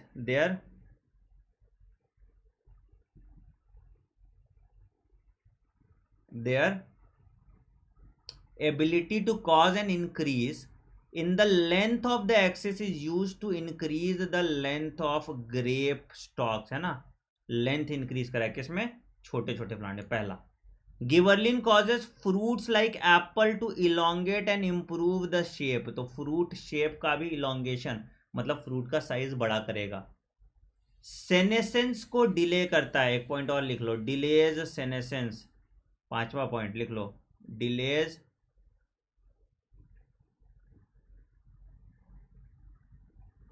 senescence. Fruits can be left in the tree for a longer period to extend the market period. बिल्कुल. GA used to speed up the malting process in brewing industry. ये बहुत important है. Malting process of maltose का formation इसको बढ़ाता है, तो brewing industry में माल्टिंग प्रोसेस को बढ़ाता है GA. ये भी अगला पॉइंट है. ठीक है. Sugar stores carbohydrate as sugar in stems, तो स्टेम इलोंगेशन में हेल्प करता है, ये भी हमने बताया था. तो शुगर का प्रोडक्शन बढ़ता है. Juvenile conifers with GA hastens the maturity period, maturity period बढ़ाता है, ये भी मैंने आपको बता दिया. ठीक है. अर्ली सीड प्रोडक्शन बढ़ाता है, सीड जर्मिनेशन और ब्रेकिंग ऑफ जर्मिनेशन कराता है. ठीक है. एंड इट प्रमोट्स बोल्टिंग, इस पे क्वेश्चन आता है. प्रमोट्स बोल्टिंग, बोल्टिंग होता है इलोंगेशन ऑफ इंटरनोड, बोल्टिंग होता है इलोंगेशन ऑफ इंटरनोड, तो इसको बोल्टिंग कहते हैं. That can be seen in case of beet, cabbage and many plants with rosette habit. ठीक है. तो ये इंपॉर्टेंट है, this is all again important. तो 3 पॉइंट इसमें बहुत इंपॉर्टेंट है. पहला बोल्टिंग प्रमोट कर रहा है, दूसरा सीड डॉर्मेंसी ब्रेक करा रहा है, तीसरा पॉइंट स्टेम और इंटरनोड का इलोंगेशन करा रहा है, स्टेम और इंटरनोड का इलोंगेशन करा रहा है. ठीक है. ये बहुत इंपॉर्टेंट है. ग्रेट. अगला आते हैं साइटोकाइनिन, फिर तुम्हारा आ जाएगा एस्बेस्किक एसिड. ठीक है. तो साइटोकाइनिन की अगर हम बात करें, साइटोकाइनिन की बात करें तो साइटोकाइनिन क्या करेगा बाबू? साइटोकाइनिन तुम्हारा हेल्प करेगा तुम्हारा, तो has specific effect on cytokinesis was discovered as kinetin, that is a modified form of adenine, हमने बात किया था जो प्यूरिन है. And from autoclaved herring sperm DNA, ये भी इंपॉर्टेंट है. कहाँ से आया था? From autoclaved herring sperm DNA से ये निकला था. बिल्कुल इंपॉर्टेंट है, ये बहुत इंपॉर्टेंट है, प्लीज इसको अंडरलाइन कर लेंगे. Kinetin does not occur naturally in plants, search for substances with kinetin like activity has led to the isolation of zeatin from maize, है ना. मेज और कोकोनट मिल्क में तुमको जियाटिन मिल जाएगा. Since the discovery of zeatin, several natural occurring cytokinins and some synthetic compounds of the cell division promoting activity have been identified. Natural cytokinins are synthesized in the region where rapid cell division occurs. जहाँ भी rapid cell division, कहाँ भाई? Root apex, shoot bird, है ना, यहाँ young fruit, तो यहाँ भी सेल डिवीजन ज़्यादा हो रहा है, वहाँ पे काइनेटीन या साइटोकाइनिन ज़्यादा होगा. It helps to produce new leaves, chloroplast in leaves division करा रहा है, lateral shoot growth and adventitious growth shoot formation. ठीक है. They help to overcome apical dominance, मतलब किसके एंटागोनिस्टिक एक्ट किया? ऑक्सिन के. They help to overcome apical dominance, so ये ऑक्सिन के एंटागोनिस्टिक एक्ट करेगा. They promote nutrient mobilisation and helps in delay of leaf senescence, तो न्यूट्रिएंट मोबिलाइजेशन भी प्रमोट कर रहा है और डिले ऑफ लीफ सेनेसेंस भी करा रहा है. Again this is very important, ये सारे पॉइंट्स आपके इंपॉर्टेंट है. अगला आते हैं इथाइलिन. इथाइलिन मैंने कजिन्स वाले चर्चा थे हमारे. Simple gaseous PGR, it is synthesized in large quantity in tissue undergoing senescence and ripening of fruit. क्या है भाई? तो plant includes horizontal growth of seedling करा रहा है, पहला पॉइंट. दूसरा point swelling of the axis and apical hook formation in dicot, हमने देखा था एपिकॉइटल हुक, ये एपिकोटाइल हुक, तो ये एपिकोटाइल हुक का भी फॉर्मेशन तुम्हारा एथिलीन कराता है. प्रमोट्स सेनेसेंस, ये मेजर काम हो गया इसका, senescence and abscission of plant organ specially of leaves and flowers, तो फ्लावर का सेनेसेंस और लीव का सेनेसेंस इथाइलिन करता है. हेल्प्स इन फ्रूट राइपनिंग, ये बहुत इंपॉर्टेंट, अभी इंडस्ट्री में यूज होता है. आम में हम लोग क्या करते हैं? इथाइलिन का गोली डाल देंगे. ठीक है. थोड़ा इथाइलिन रिलीज करता है, गोली आता है जो इथाइलिन रिलीज करेगा, और देखोगे 2 दिन में आम पक के तैयार हो जाता है. क्यों भाई? ये रेट ऑफ रेस्पिरेशन इंक्रीज कर देता है, जिससे फ्रूट अच्छे से पकने लगता है. तो rise in rate of respiration is called respiratory climatic and it helps in ripening of fruit. Ethylene breaks seed and bud dormancy, same gibberellic acid के काम कर रहा है. Initiate germination in peanut seeds, sprouting of potato tubers, ये सारा काम ethylene का है, मतलब ब्रेकिंग ऑफ डॉर्मेंसी।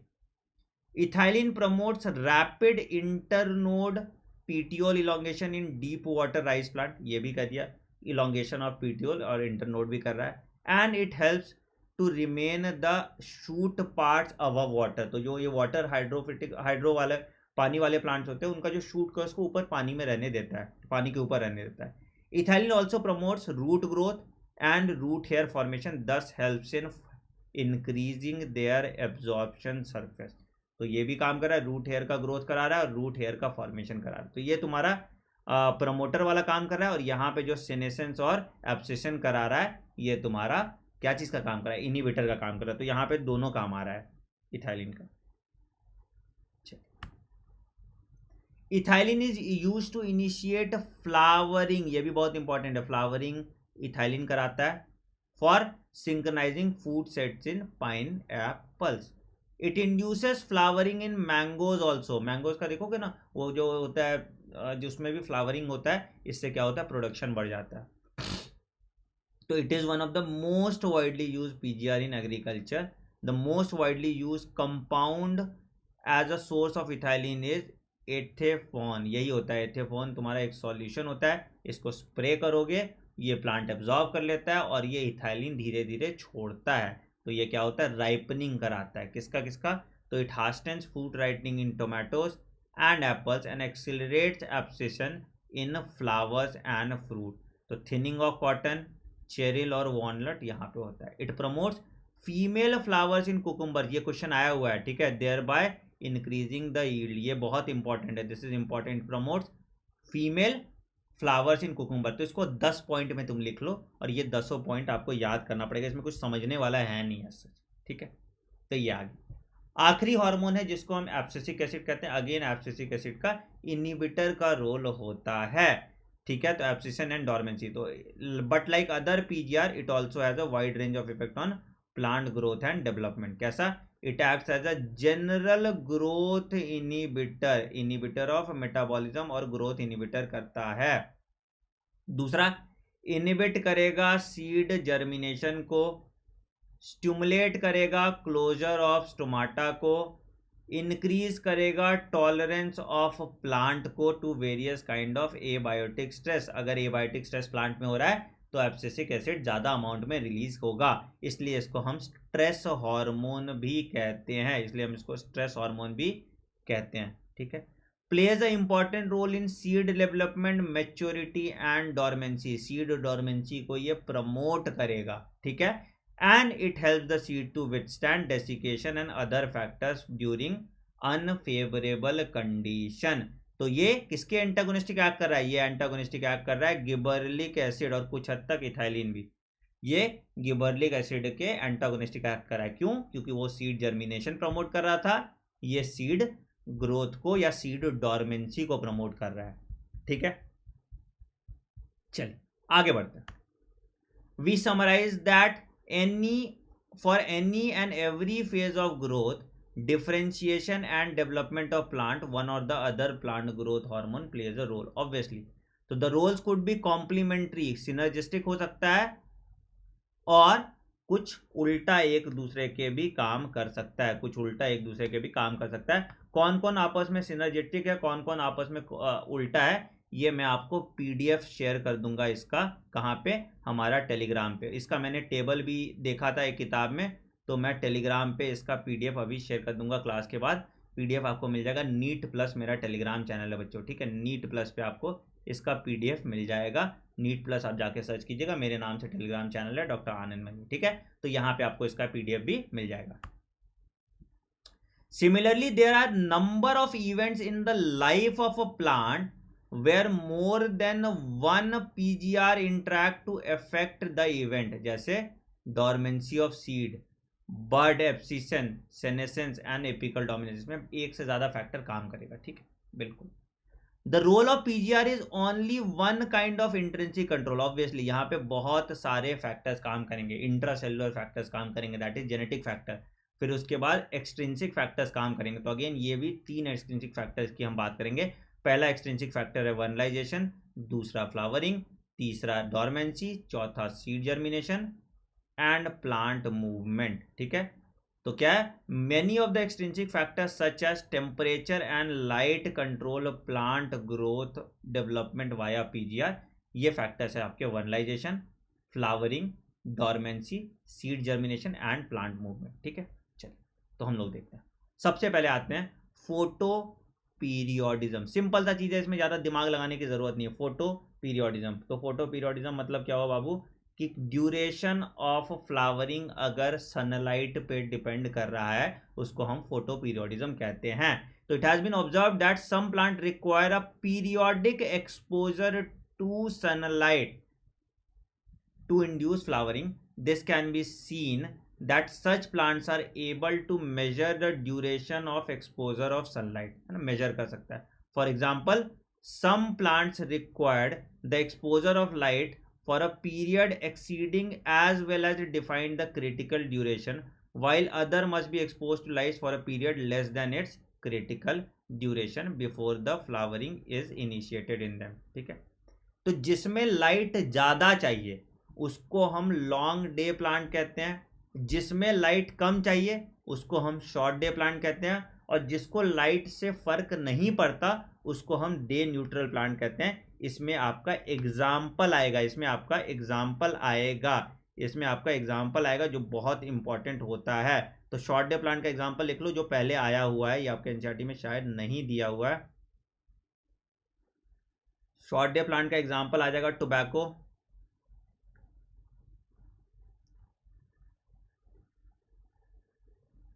इनको ज़्यादा लाइट नहीं चाहिए, है ना, इनको ज़्यादा लाइट नहीं चाहिए फ्लावरिंग के लिए। सोयाबीन, डालिया, राइस, सुगर केन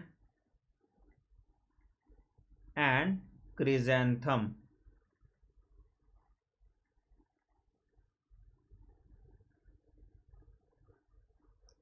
ठीक है, दूसरा प्लांट आता है बच्चों, उसको हम कहते हैं long day plant. Long day plant में लाइट पीरियड बहुत क्रिटिकल होता है क्योंकि लाइट पे डिपेंडेंट है। ठीक है, तो इसको हम कहते हैं लॉन्ग, एल से लाइट याद रखो, एस से लॉन्ग डे याद रखो। ठीक है, तो याद हो जाएगा लॉन्ग डे प्लांट। ठीक है, इसका एग्जांपल आ जाएगा स्पिनच, बीट रूट। इसमें क्वेश्चन आ जाता है कौन कौन सा लॉन्ग डे है, कौन कौन सा शॉर्ट डे होता है। ठीक है, रेडिश, वीट, इस पे मैंने एक क्वेश्चन गलत भी किया था खुद ही, लर्क्सपुर, बार्ली, ये आपको बेटा दिख नहीं रहा होगा, मेरे पीछे लिखा जा रहा है बट आपको पीडीएफ में ये मिल जाएगा। ठीक है, ये आपको दिख नहीं रहा होगा बट ये आपको पीडीएफ में मिल जाएगा। और हेनबेन।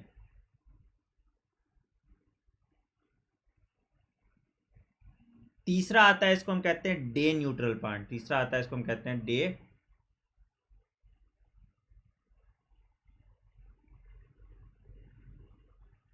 न्यूट्रल प्लांट में फर्क नहीं पड़ता लाइट इंटेंसिटी का, जिसका एग्जांपल आ जाएगा मेज।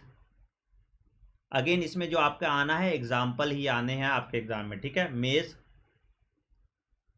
Cotton, tomato, sunflower. देखो कितना आयरॉनिक है, सनफ्लावर नाम ही सनफ्लावर है लेकिन वो क्या होता है, फोटोट्रॉपिज्म, डायरेक्शन शो करता है। सनफ्लावर ग्रोथ फ्लावरिंग शो नहीं करता। ठीक है, एंड कुकुम्बर, ये आयरॉनिक होता है, ये एग्जाम्पल याद रखिएगा। ठीक है, सनफ्लावर तुम्हारा डे न्यूट्रल का एग्जाम्पल आ जाता है। ठीक है, तो इसको कोई स्पेसिफिक लाइट पीरियड नहीं चाहिए होता है। ठीक है, ये एग्जाम्पल बहुत इंपॉर्टेंट है बच्चे, इसके जो आएंगे एग्जाम्पल्स ही आएंगे, ये शायद आपके एनसीईआरटी में एग्जाम्पल्स नहीं दिए हुए हैं। ठीक है, while the later ones are termed as short day plant, the critical duration is different for different plants, वो ठीक है। There are many plants however where there is no such correlation between exposure of light duration and induction of flower, इसको हम day neutral plant कहते हैं। ठीक है, तो ये आ गया तुम्हारा। अगर देखो कि बिलो क्रिटिकल पीरियड है और एवब है तो फ्लावरिंग होगा, तो ये लॉन्ग डे है। अगर बिलो है तो फ्लावरिंग होगा, ये शॉर्ट डे है। अगर फर्क नहीं पड़ता ऐसे भी फ्लावरिंग होगा तो ये डे न्यूट्रल है, प्लीज याद रखिएगा। ठीक है, अगर मान लो क्रिटिकल पीरियड किसी का 20 घंटे है और तुम उसको 22 घंटे लाइट दी है तो उसका फ्लावरिंग होगा, तो लॉन्ग डे प्लांट है। अगर किसी का क्रिटिकल पीरियड 10 घंटे है और तुम उसको 8 घंटे लाइट दिए और उसके फ्लावरिंग हुआ तो वो शॉर्ट डे है, ठीक है। और ऐसे डे न्यूट्रल है। इस पर क्वेश्चन आ सकता है, इस पर क्वेश्चन आप एक्सपेक्ट कर सकते हैं कि क्रिटिकल पीरियड के हिसाब से बताएगा और उसको तुमको लाइट का बताना पड़ेगा, ठीक। अच्छा, क्या कह रही है, इट इज नॉ also known that not only the duration of light period but also the duration of dark period is equal important, है ना। दोनों चीज इंपॉर्टेंट है, डार्क पीरियड और लाइट पीरियड दोनों इंपॉर्टेंट है फॉर ये। तो hence it can be said that flowering of certain plant depends not only on a combination of light and dark exposure but also their relative duration। इसको हम कहते हैं photo periodism, इसको हम कहते हैं photoperiodism. It is also interesting to note that while shoot apex modifies themselves into flowering apex prior to flowering they cannot perceive photo periods। याद रखिएगा, ठीक है। Site of perception of light duration are leaves, ये याद रखिएगा। होता flower में है बट साइट ऑफ परसेप्शन कहाँ पे है, साइट ऑफ परसेप्शन लीव्स में होता है। ये हार्मोनल सब्सटेंसेस फिर लीव से माइग्रेट करते हैं फ्लावर्स में और उसके बाद ये इंड्यूस करते हैं फोटो पीरियड। याद रखिएगा, ये कहाँ से होता है, लीव से फ्लावर में जाता है, लीव से फ्लावर में जाता है। फ्लावर के पास कोई ऐसा फोटो सेंसिटिव सब्सटेंस नहीं है जो परसीव करे फोटो पीरियड को। तो ये बहुत इंपॉर्टेंट पॉइंट है जो आपको याद रखना है, ये लीव से फ्लावर में जाता है। अगला बात करते हैं वर्नलाइजेशन की बच्चों। वर्नलाइजेशन क्या है, so these are the plant which flowers in either quantitatively or qualitatively dependent on the exposure of low temperature. तो लो टेम्परेचर पे अगर फ्लावरिंग हो रहा है तो इसको हम वर्नलाइजेशन कहते हैं, It prevents precocious reproductive development late in the growing season and enables the plant to have sufficient time to reach maturity.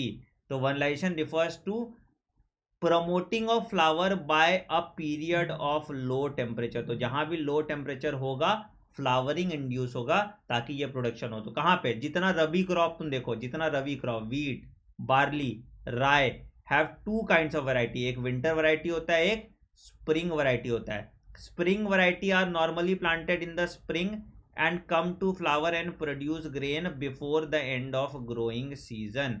Winter varieties however if planted in the spring would normally fail to flower. क्यों भाई, क्योंकि वो mature grain flower ही नहीं produce करेगा, flower produce करेगा तो वहां पे ये ग्रो करता है। They germinate over the winter comes and out a small spring, resume their growth in spring and are harvested around mid summer, है ना। तो फ्लावरिंग कहाँ हुआ, लो टेम्परेचर में तुम्हारा फ्लावरिंग हुआ, इसको हम वर्नलाइजेशन कहते हैं। तो देख लो बेटा, लॉन्ग डे प्लांट का मैंने लिखवा दिया था, शॉर्ट डे प्लांट का मैंने लिखवा दिया है एंड आपका डे न्यूट्रल प्लांट का भी मैंने लिखवा दिया है।